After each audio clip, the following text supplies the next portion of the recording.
Welcome to the PCFL Show. On this week's episode, we've got highlights from Week 2 action and previews of the upcoming Week 3.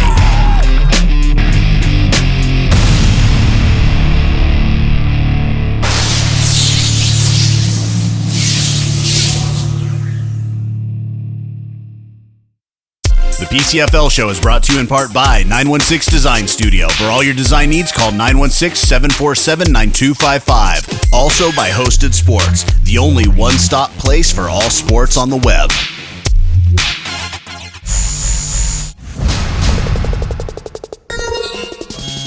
After a scoreless first quarter, the Islanders strike first on a 48-yard run right up the middle by Jihad Mahassan.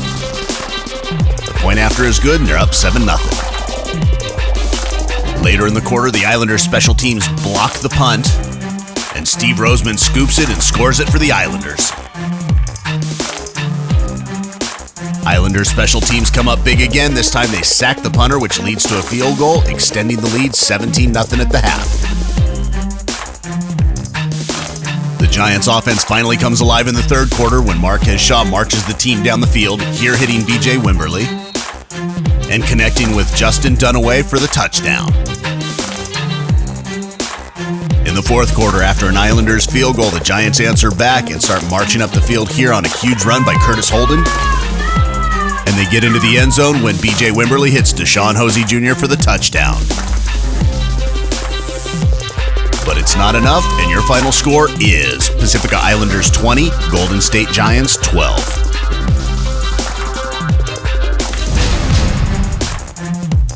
In the first quarter, the Barnstormers get on the board first as Dante Mills takes it into the end zone.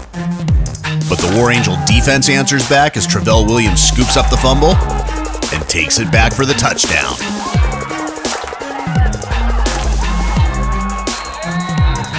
And the War Angels take the lead as Earl Williams pulls in the touchdown pass. A pair of Danny Betancourt field goals tie it up, and Sterling Montgomery hits Omari Carr to recapture the lead. Charles Borg comes up big for the War Angels with a safety. But a touchdown by Omari Carr extends the Barnstormer lead. Curtis Berry is back in the PCFL, and he brings the War Angels within 6 with less than 5 minutes remaining. CCB is marching, but an interception by Chris Blanson gives the War Angels one last chance.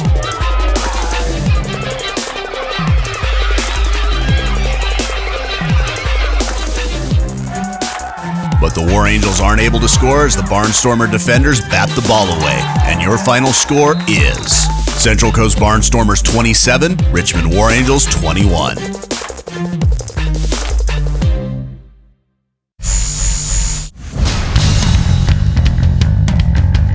Jonathan Hampton and Tay Pong Yam block a punt for the Fury, and Jason Burris returns it for a touchdown. And in the second quarter, capping off a long drive, Logan Hollis hits Tony Duplessis for the score. But the Rhinos answer back as Al Gilbert hits Jonathan Lockett for the touchdown. But later in the quarter, a key fourth down reception by Robbie Longan keeps the drive alive, and a few plays later, Jarrell Nelson takes the toss to the outside for the touchdown. In the third quarter, the Fury are driving when Logan Hollis hooks up with Will Bryant for a 21-yard score. And in the fourth quarter, Blake Linnell hits Rashad Edwards for the touchdown. The Rhinos go for 2. And it's good, but not enough.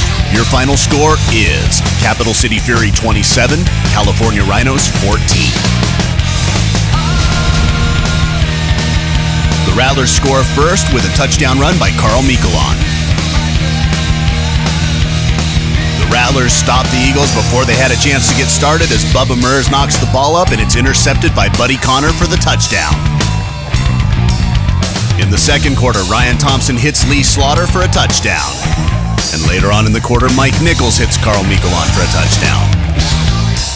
The Rattler defense harassed the Eagles for most of the game. And the Rattlers added to their total with this run by Jeremiah Dotson. In the fourth quarter, the Eagles picked up a little momentum as John Paul Ard intercepted the ball and returned it close to midfield.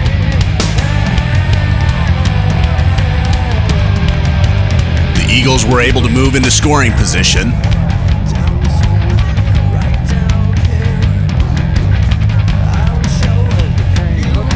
But the Rattlers were able to block the field goal and maintain the shutout. And your final score is North Bay Rattlers 45, San Jose Eagles nothing. You are watching the PCFL Show with your host, Angry Mike.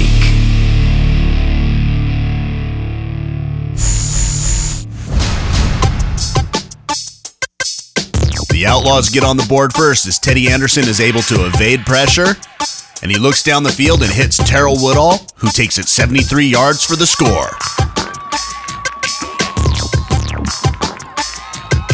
In the second quarter, Darian Anderson picks off the ball and returns it to the 11-yard line, where the Outlaws will score again.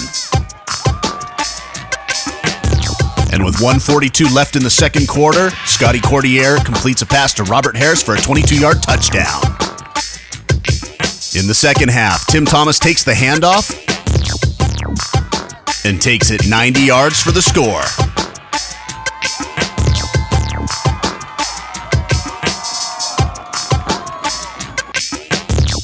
The Chiefs start to move the ball a little bit, but Anthony Hale picks it off and returns it for 40 yards.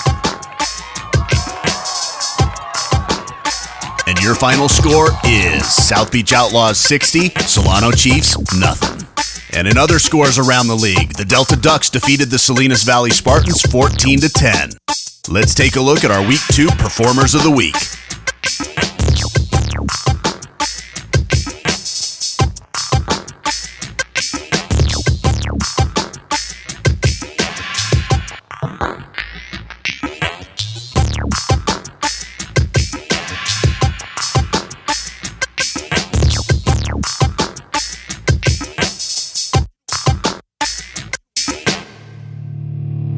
You're watching the PCFL Show.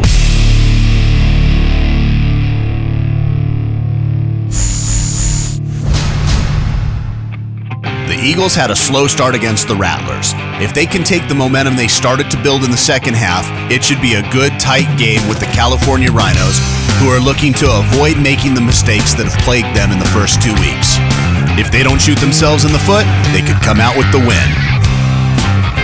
Saturday, 2 p.m., Burrell Field, the San Jose Eagles take on the California Rhinos. Kickoffs at 2. Sponsored by Hacienda Plaza Family Dentistry. Call 510-278-7727. One convincing win, one sound defeat. Can they bounce back and execute like they did in Week 1 on the road against a tough Richmond War Angel opponent who's looking to bounce back after a close loss of their own? They've got a little bit of a lift with the return of Curtis Berry at running back. The question is can they avoid the mistakes that have cost them?